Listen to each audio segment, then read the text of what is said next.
Hello, everybody.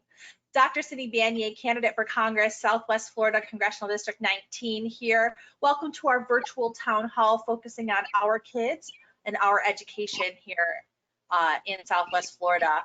I am happy to be here with you tonight and to be joined by our very special guest, Gwyn Gittens. Thank you for joining us here tonight, Gwyn.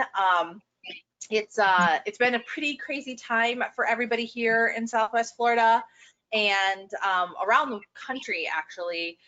Some very important things have happened today in our state. Our governor, Ron DeSantis, has finally issued the stay-at-home order statewide, which will hopefully help to send us in the opposite direction in terms of our growth of the coronavirus outbreak. So that's good news, especially for concerned parents like me who have children with previous history of issues.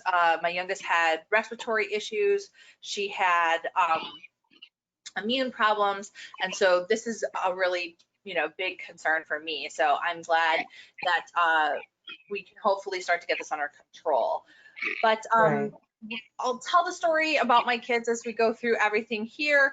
But I wanted to give the floor and some time here to my guest, Gwyn Gittens. So Gwyn has a very intimate look at what's going on in our education system here as a board member, a school board member here in Lee County. So she's going to tell us a little bit about, what's been going on with the school district, what the plans have been, and how us here in Southwest Florida can help our kids get through this time together. So Gwyn, Right. go ahead, start it off, and then we can kind of have a dialogue around this, and we'll get some audience questions too here coming in as we go on as well. Okay, sounds good. Good evening and hello, everybody. And you'll see me looking away for a minute because things change by the moment. And this is the time of day that we get updates from the superintendent and the staff as to what has gone on during the day.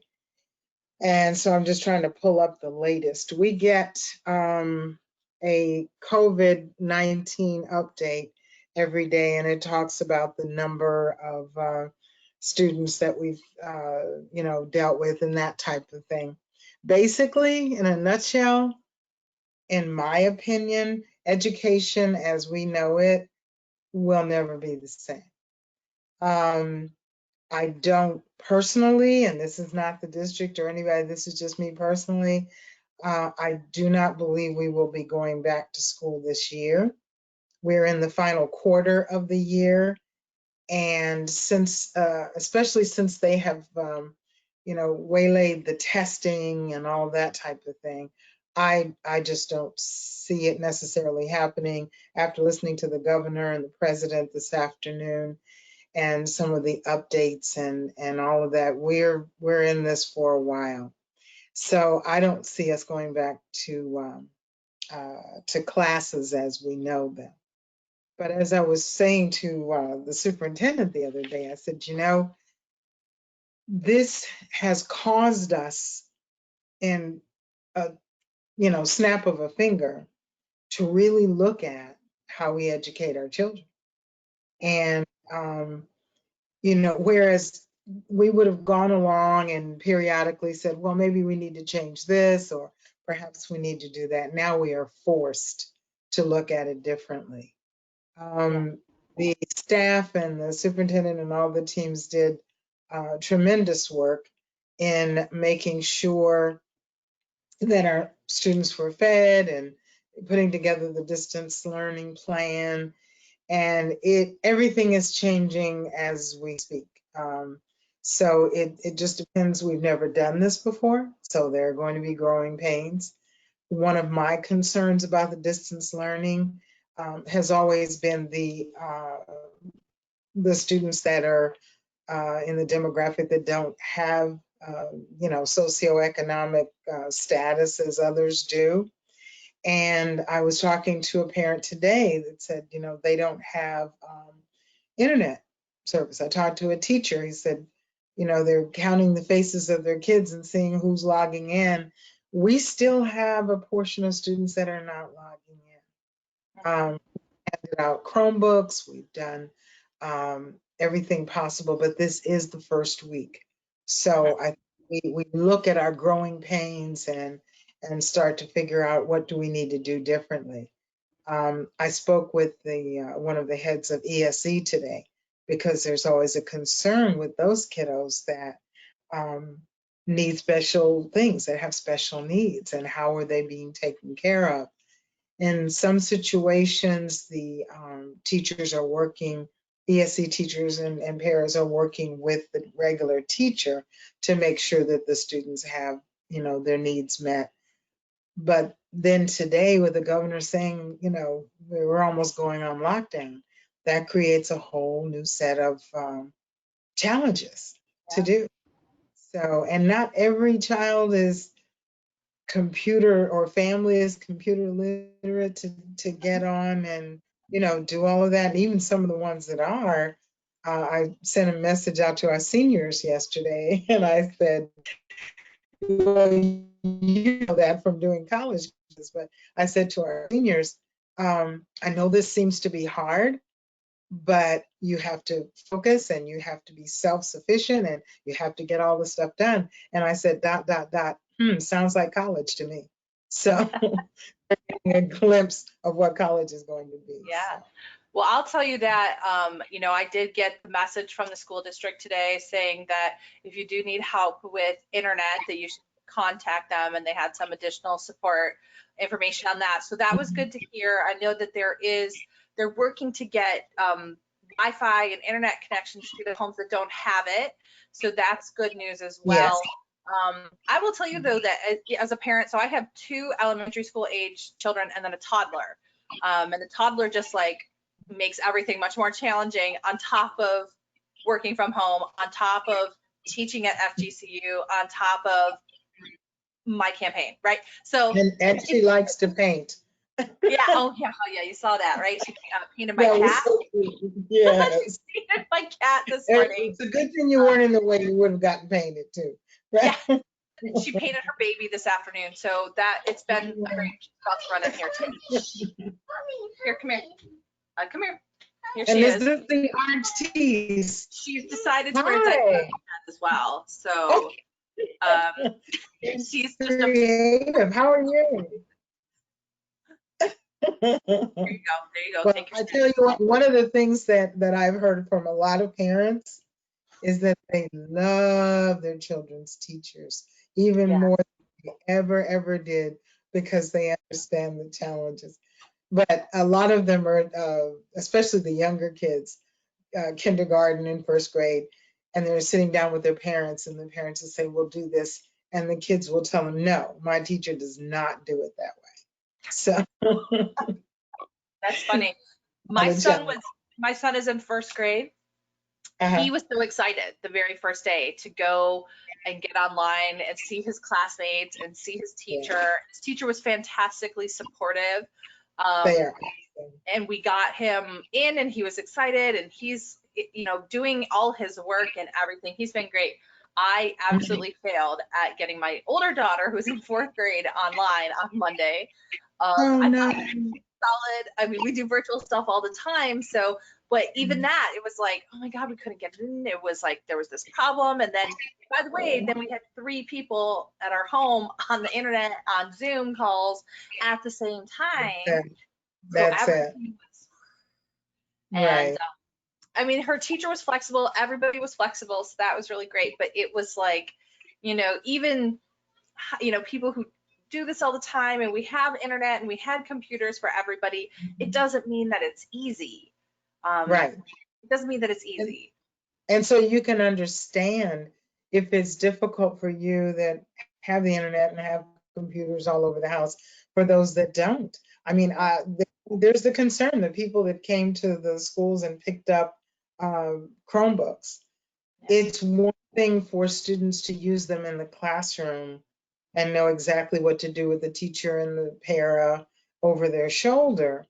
but to have to do it by themselves. I know when I was teaching, I taught for 2 years at James Stevens, and I was in charge of the computer classes and all that.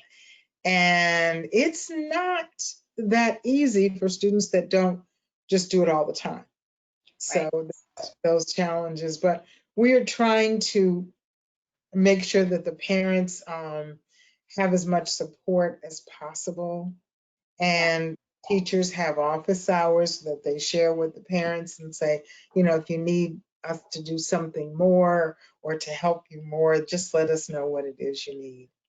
And they're there. And I think that's been great. And I'll tell you that I've been personally impressed with, let's just say, the speed of it all, the nimbleness to which the district, the staff, everybody has kind of taken on this challenge and just moved to a whole new way of conducting business. I can certainly appreciate that, and just the way that it happened so quickly, and everybody being as adaptable as they could to help the kids through and helping parents through too. I've seen some of those training materials. I was just wondering, is there any other place that parents can go for additional support if they're still having trouble with things? The main thing to do is to go on the district website. And there on the side, it will say students and parents and employees and community. So if they go into the parent portal, it has a lot, I mean, just a whole lot of pages and things they can click on. And then there is also social media. So you can get to all of that by going on the leeschools.net, and then on the left-hand side, clicking on parents. And it will show you answers or phone numbers. Like there's a number for if you have a child that's ESE or special needs and you have some questions. There's a number that they man. I think it's like from 8 to 4 or 5 in the evening. And it allows those parents to say, okay, what can I do? Because you can imagine the challenges of having a special needs child at home as well. And this is Mental Health Week, and I worry and really pray for families that do have. We've got the virus going on. We've got people losing their jobs. We've got all of a sudden their children are home 24/7, and then they have to help them learn as well. That's a lot. And I always say to parents to please make a schedule. And in that schedule, there's got to be time that this is mommy time or daddy time, and no one bothers you, even if it's 30 minutes or whatever during the day, because you cannot. I always tell the story of when you're on the airplane, and if there's an emergency, they tell you first thing, if you have a child, they say, you put your mask on first. You cannot help someone else if you can't breathe. So that's the lesson I always say to the caregivers. And we have a lot of students that are being raised by family members and caregivers and, older grandparents and things like that. So there are groups that have formed on social media to try to help. Look for those groups. And when you don't understand something, I joined one of them just to kind of see, what all they're doing. And they help each other with different lesson plans and scavenger hunts and things like that. And it's a plethora of different people, not just, professionals, but all the types of people that need help. Yeah. One thing that I noticed, because I'm in a lot of those mommy groups and stuff like that too, just have like Mhm. not any new ones, but like just ones that have been going on. And, a message that I keep hearing people kind of repeat around too is, this is not the same as homeschooling even. This is like, No. crisis, emergency virtual Mhm. schooling, and Right. shouldn't feel this competition for it to be perfect, right? We're just trying Exactly. for it to get through. So your kids aren't sliding, back Right, at this right. And time. that's the main thing that we're looking at is that whenever we have a break, especially summer, the kids start to have that slide. They're not as focused. And this is going to be tough because there is not the same focus. Some kids thrive on the fact of the competition between the kid that sits next to them or the one that's the smart one in class, and it drives and pushes the others, and they don't have that. So it is to an extent. So it's really a challenge. And you were talking about how quickly the district was able to put all of this into place. We were fortunate, in my opinion, that the day, I think it was the 13th of March, that it was announced that schools were closing, was the last day of school before spring break. Yeah. So that gave us time to regroup, take a breath, and everyone to decide, okay, we have a week to put this into place. And then looking around the nation at school districts like Collier had their school break before us. So they were going right back into it week. So watching what other districts are doing, um, understanding mistakes that may be made or things that, you can look and say, oh, well, we'll do it this way or we'll try this. And the team overall has been very supportive, and they've worked together very well to come up with the best things to make sure that our kiddos are educated. Yeah, like I said, it was very impressive. And I get it. I'm at the university level now. I have a background in early childhood education as well, so I know that this is not an easy task that you No, guys had to kind of just not at all. turn on a dime. And let's talk though a little bit more about something else that the school district is doing, because there's a lot of talk about how it's not just education is the point, right? But it ends up being, the schools end up being a hub for so much more in our communities. So, the other thing that was pretty impressive and very valuable was the food service, the grab and go locations around the county, as well, and even the bus delivery Right. of food. Can you tell us a little bit about that and how that looked from your perspective? Well, since my area, my zone or area of the county that I represent as is District 5, and that's Lehigh and all of everything east of like 82.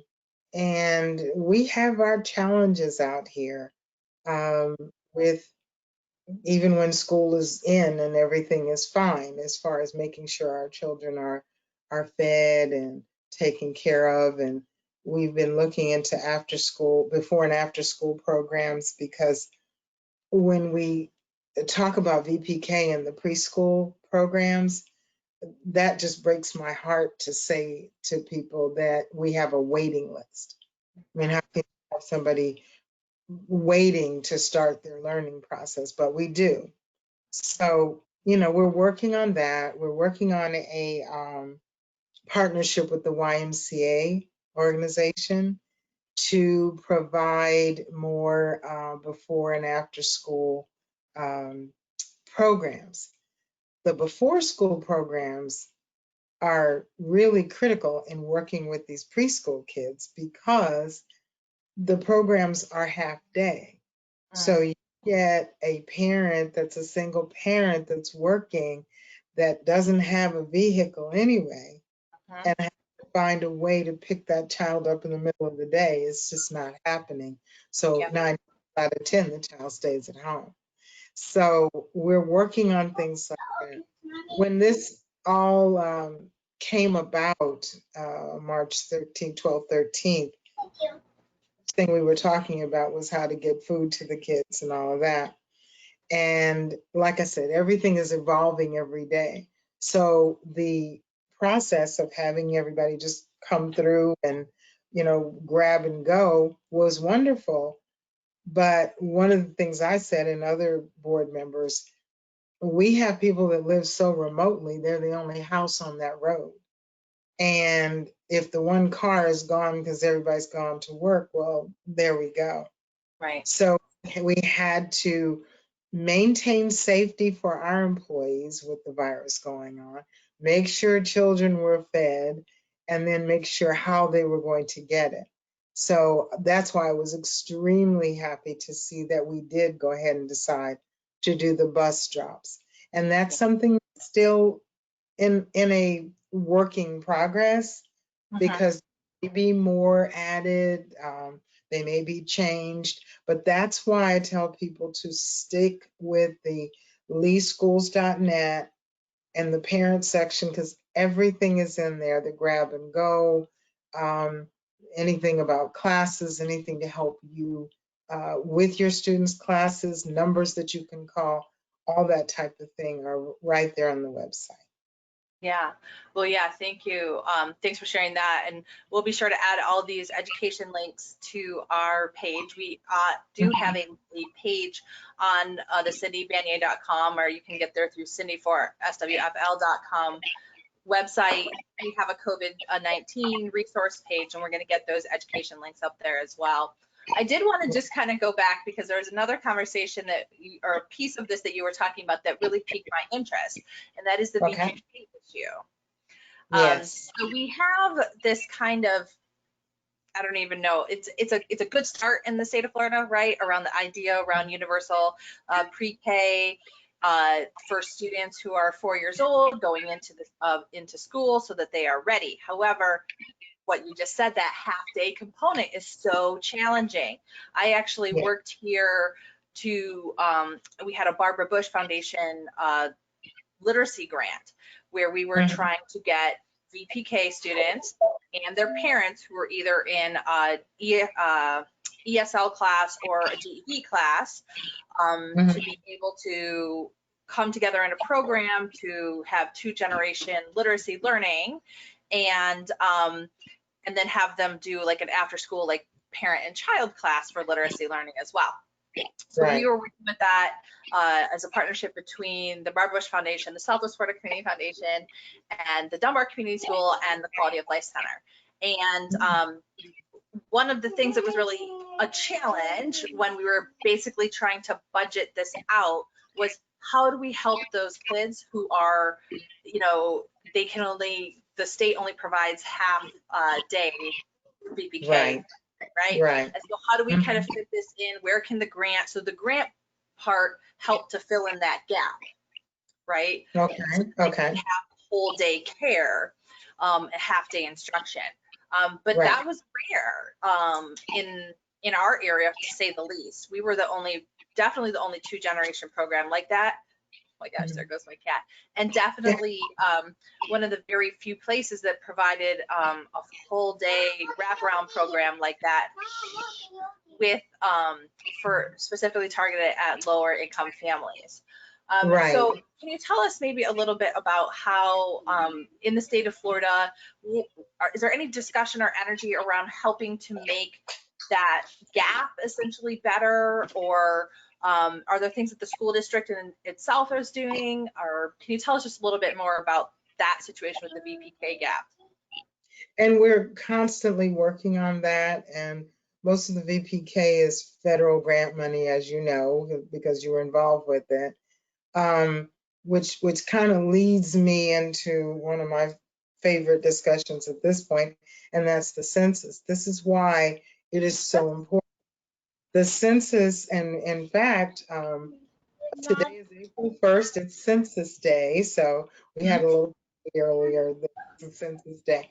But the idea that the more people that respond to the census, there you go, gives us more funding for VPK, for our schools, for all types of things. But that program was one of the ones that I mentioned a lot when I was talking about the census, because again, I cannot even fathom telling a parent that wants their child to get that head start that they can't get in the program. That's just, it's like we're failing if we don't figure out how to do that. So the more funding we get, the more of the schools we can open. Some of the challenges are there are the preschool, daycare type, places that they do some learning and not quite enough that they would get in VPK. So we have our VPK staff in that department and Head Start that go out and work with those different groups to help and to coach them. Because if you can't get your child in the district's program because you can't leave them half day, but you can leave them in this program over here that is a full day, we want to make sure that those students are prepared, just like those that are in the regular, the other VPK with the district. So there's constant, in education, there's constant movement. It's excellent that we are called education because we are educated every day, every minute. There's always something new happening. And then, like I said, with the COVID virus that's going on and the way we are doing things, this is going to force us to look even harder at what we do and how. I remember when I brought this up at one point when I lived in Puerto Rico for 2.5 years. I didn't speak Spanish. And I would wait for the 2 hours a day that they had English speaking television. And it was Sesame Street and some other cartoon, educational cartoon. But every day, I mean, I would watch it just to hear some English, but something out of the box like that. When all of this started, I brought up at one of the meetings, have we talked to some of the TV stations, like the FGCU station, to give us an hour or, a half an hour on a regular basis to put in programming that would help these kids that don't get to come to this school or that school? But it would be fashioned after what the needs that they would have and the standards that we're teaching. So there's, like I said to someone yesterday, we're not going to have to think outside the box. We're going to have to start thinking like there just is no box at all. Yeah, absolutely. It's like, you got to educate the child. There's no boundary. How do you do it? Well, and I'll tell you, of course, with the coronavirus outbreak, there's going to be massive shifts in everything in our economy. One that I'm sure that we can like intellectually think through, but I'm already seeing and hearing from people in the community is that we're going to face a lot of closures in a lot of different businesses, worryingly in this early childhood education space. Right.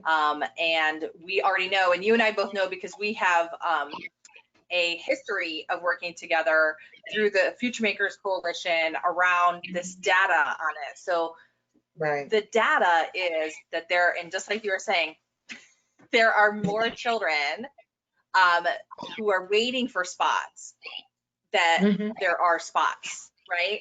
So I mean, if we were to give every eligible 4-year-old a spot, we would easily need to double, maybe triple the capacity that we have.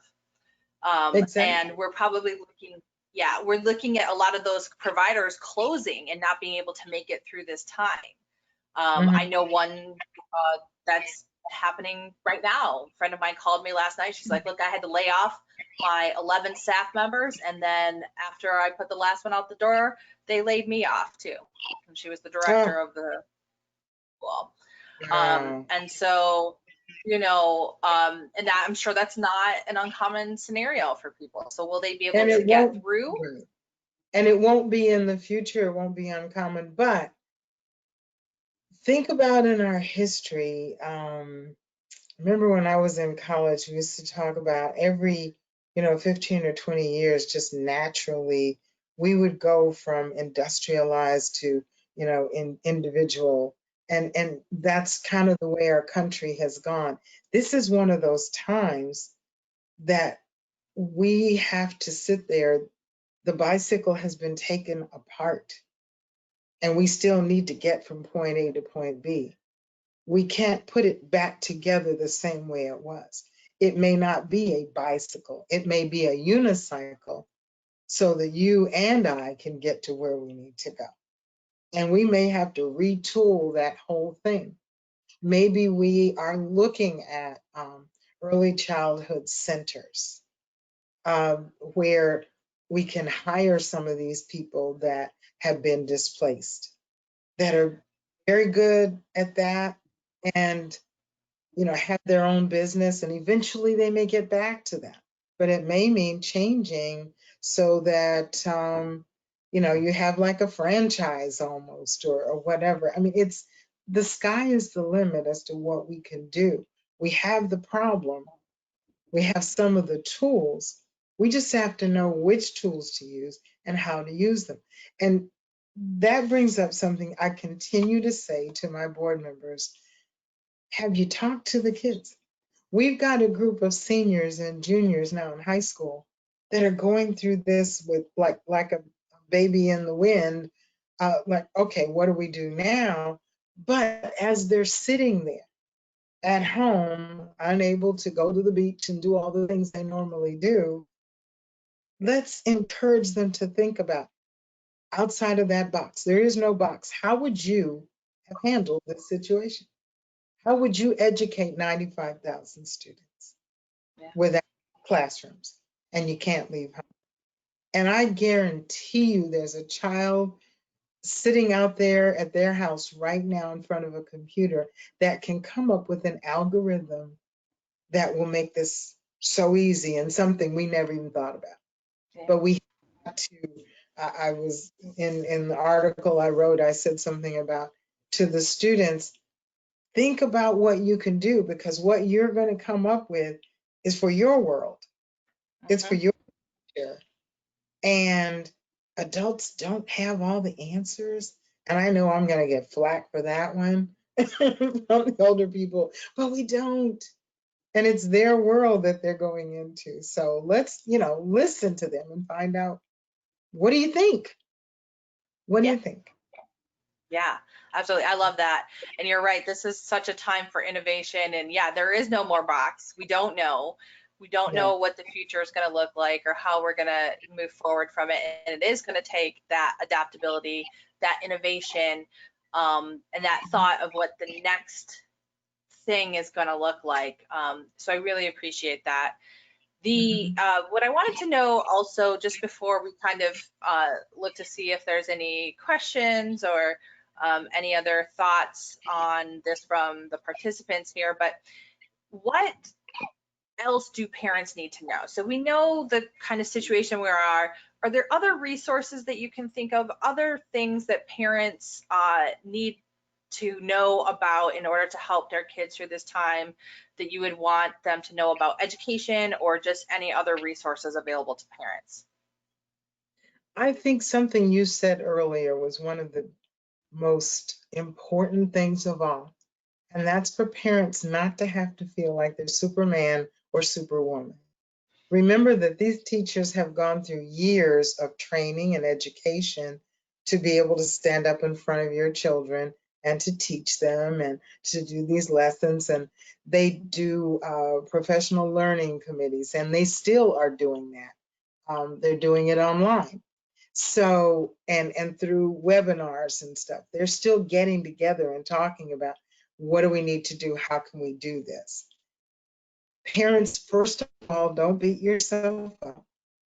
Give yourself time to relax from time to time, get away from it. And you're not Superman or Superwoman. And you're not, a 4 or 5 year educated teacher. You are a parent, and you're helping us. If you think of it, it's not all on you. You're helping us. You're helping the district to educate your children. Now, when in education, it does take the whole team. And I think everyone will have a better appreciation of each person's role in education as we go along. So that's the good side of it. Everybody understands what everybody does and appreciates them more. We have on a daily basis, I'm looking for this evening's, we get an update, and it's called the COVID-19 update, and we get it every evening. It is also, I try to post it up on my Facebook pages or website or something so people can see it.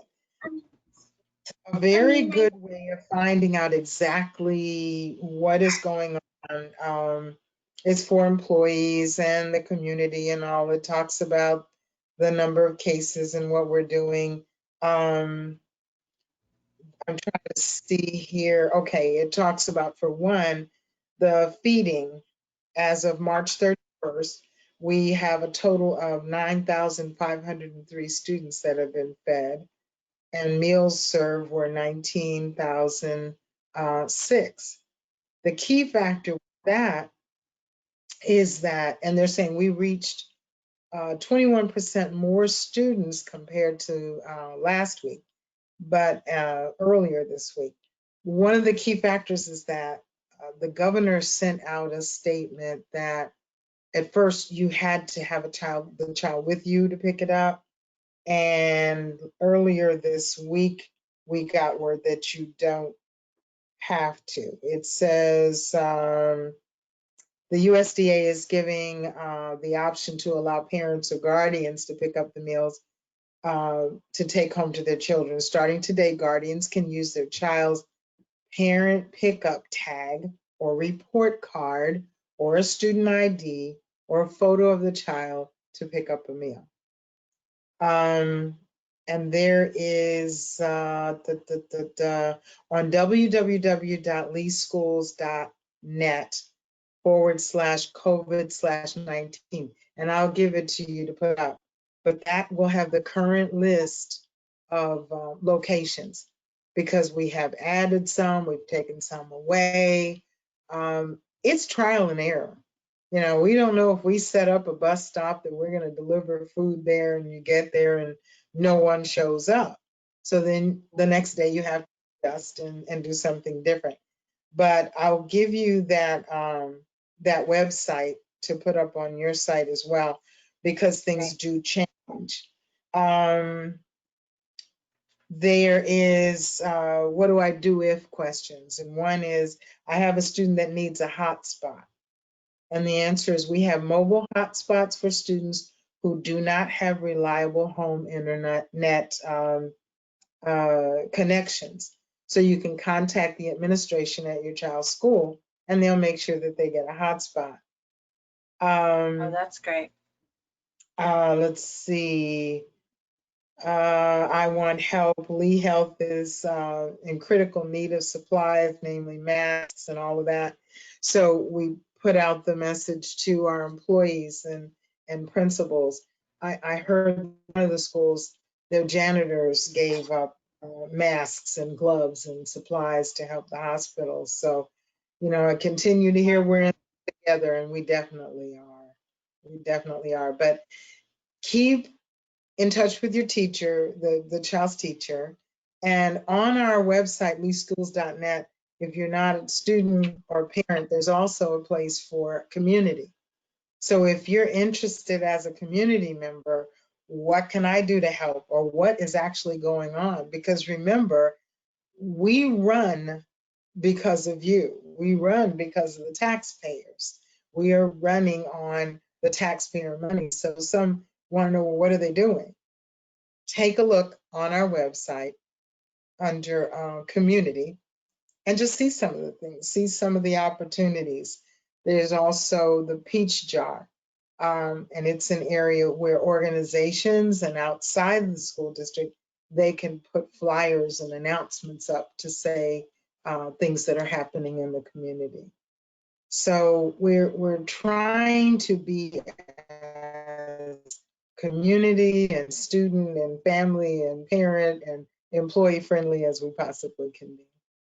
Yeah, well, that's good. Certainly serving that multifaceted role in our community, and operating under unprecedented times and with an uncertain future. And I mean, I think that's the hardest thing that it's been for all of us, right? Just not knowing not what knowing. it's going to take, you know, and as parents, right, myself being a parent, you know, just trying to adapt and figuring out, and what does it mean, you know, I think that it's good to hear you say that, it's, you know, we're really looking at not only just like how are we going to get through this school year, but how Mhm. this experience and even the ongoing outbreak may change education moving forward altogether. Right. And, you know, I'm sure we're going to have lots of energy around that as we move forward, and how we may change or what we may need to shift or what we may need to prepare better, Mhm. if something like this happens. And you know, I think it's a very interesting time, and I think if we're hopeful through it and open and working to be adaptive, we're all going to make it. And like I tell my kids too, I'm like, it's fine. Whatever you And do right now is fine. it's You're fine. If going you get to make it. done, this project done, it's fine. And that's a really good point, that the role of the parent, you asked me about that, is to encourage students and like you said, boost them up and say, it's okay. I know it's different learning this way. You know, the dining room table doesn't look like your desk at school. So it's different. So we don't know how long we're going to do this different. So let's make the best of it. It's an adventure. So let them look at it like an adventure. And then when they're online with their teachers, they can talk about maybe some of the adventurous things that your family came up with or the other family came up with, and share, share, share.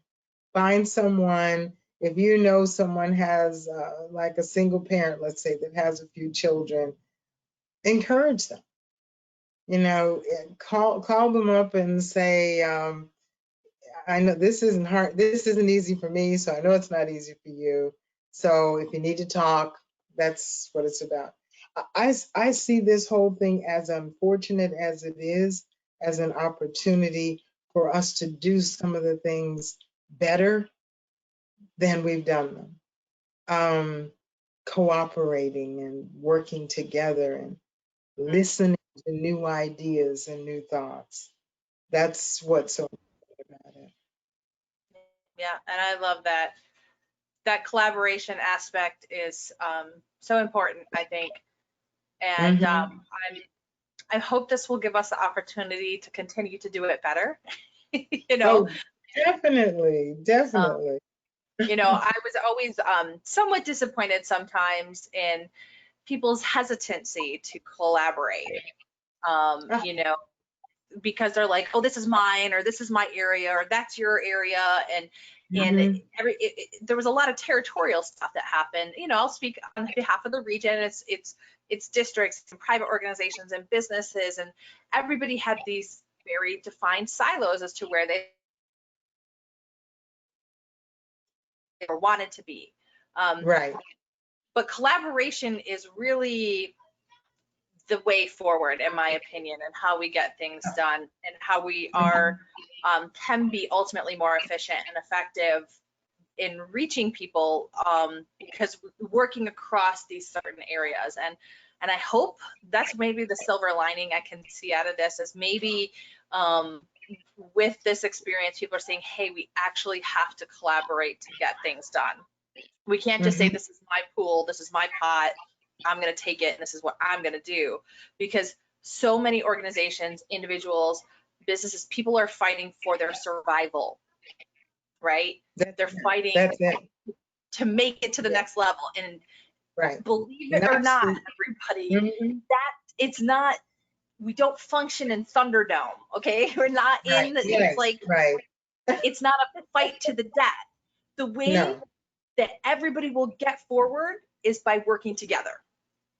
Well, I have, if you ever get an email from me from the district, and on my email, I'm a real fan of Stephen Covey. And it says, seek first to understand, then to be understood. And what that means is, if you're going to try to understand me, you have to do what? You have to stop talking You have to listen to me. So rather than say, oh, that'll never work, but you don't know, oh, it'll never work. We've got to stop. And that's why I'm saying too, what do we teach our kids? We teach them that their thoughts and their ideas matter as well. So ask them, okay, how do you think we can do this easier? Well, how would you like to see this happen? And unless we ask them, then we're just shoving information into them and not allowing it to fester and grow and for them to become the potential to seek their highest personal achievement. That's what we're here for. That's what our goal is. So seek first to understand, then to be understood. Yep, I love that. I'm a big Covey fan too. Oh, yeah. Well, Gwyn, it's been so fantastic speaking with you. I'm sure, as everybody can hear in the background, my children are nearing close to their bedtime. But that was what was so just natural about it, okay? I mean, this is what our new normal is. All right, it's not unusual because they want your attention just like we do. And I just wish you all the best, and I really appreciate you inviting me. This was wonderful. And remind everybody to go on to leeschools.net as a student, a parent, or a child, or community. We're doing a lot of things. We're turning the battleship on a dime, which is hard to do, but we're doing it. So, you are. yeah, so and my hat's off to all of the staff and the teachers and everyone that's working so hard to make sure that education continues even during this difficult time. And God bless everybody at this time. Be safe. Stay safe. Yeah, thank you. And I'm not seeing any questions come in. So if you do have any follow-up questions to either myself or Gwyn about resources for our kids and education now, and especially during this time of the coronavirus outbreak, feel free to email me at vote@cindybanyai.com. And we'd be happy to respond to that. Like I said, we're going to add these education resources up on our website as well, so that they're available for everybody in the community to have. And Gwyn, it looks like you want to add something in there as well. I have one more thing. We are still having board meetings. They are virtual board meetings. We will not be, in the same room because of the virus and all. But on Monday, we will be having a workshop, and on Tuesday, we'll have our action meeting at 1 o'clock. So please go on the leeschools.net. You can click on leadership, and under leadership, you see board and the meetings and all of that. So just join us and see what we're working on and what we're doing. Well, great. And I'm glad to hear that there's still leadership in this area, because I do think that now is an important time for leadership, right? Yes, keeping people safe, but getting the message out, doing the right thing, and making the decisions necessary to move us through this phase. So thank you. Thank you so much. I'm so glad. Thank you for your work and your commitment to our community. And thank you for sharing these important resources for our kids. Thank you so much. Census Day, don't forget. Do your census. All right. Thank you, Gwyn.